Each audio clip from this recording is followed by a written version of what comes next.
So this is the review for exam 2 in applied stats.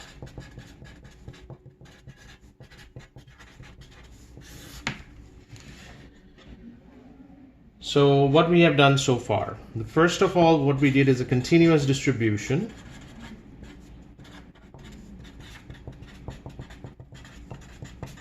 And this involves some calculation with the integration.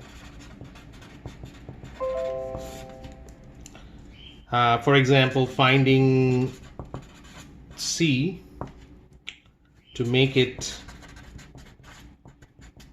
a PDF. Finding mean and variance distribution function.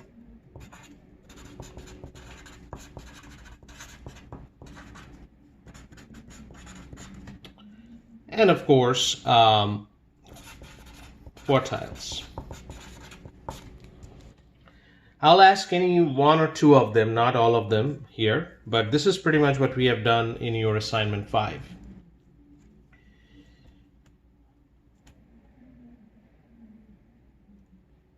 Now, the next important topic was normal distribution. And in normal distribution, there are a couple of things we have done. One is just a simple normal distribution where you have to use just the p norm of x, mu, and sigma. We also have done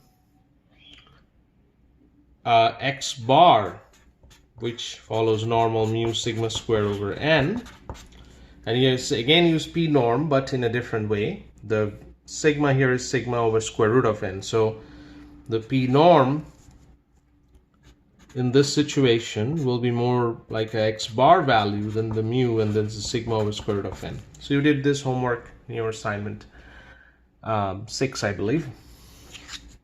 Also, there is in terms of normal distribution, there is one more topic that is important, which is normal approximation.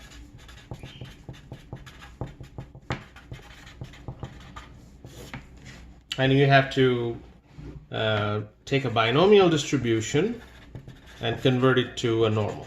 So those are the problems that we did. There will be one problem from here, from normal distribution. The third topic that's important is all about confidence interval, and we did a couple of them, and I'm going to ask all of them pretty much. So confidence interval 1 is related to mean, another is related to proportions. So you have to read the problem carefully, which one I'm asking. For the mean, you have 2 of them.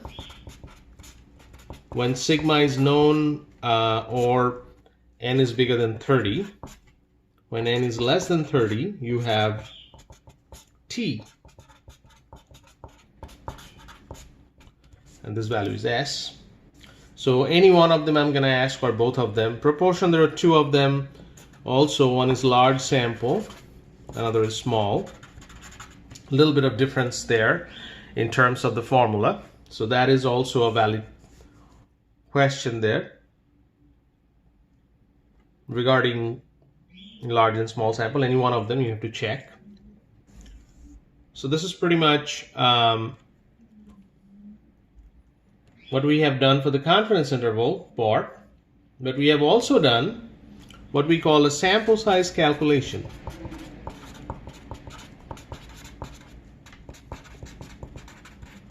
And there are 2 different parts of that too. One is I can give you this. That's your E, or I can give you p hat value. So now you have to figure out what's n here, or from here you have to figure out what's your n. So again, there are 2 different types of problems. So giving what information is given to you, depending on, you're going to use one of them to figure out what's the sample size. So that's pretty much what we did. Again, it's open book, open notes. You will have, I think I asked 5 questions. and 100 points. And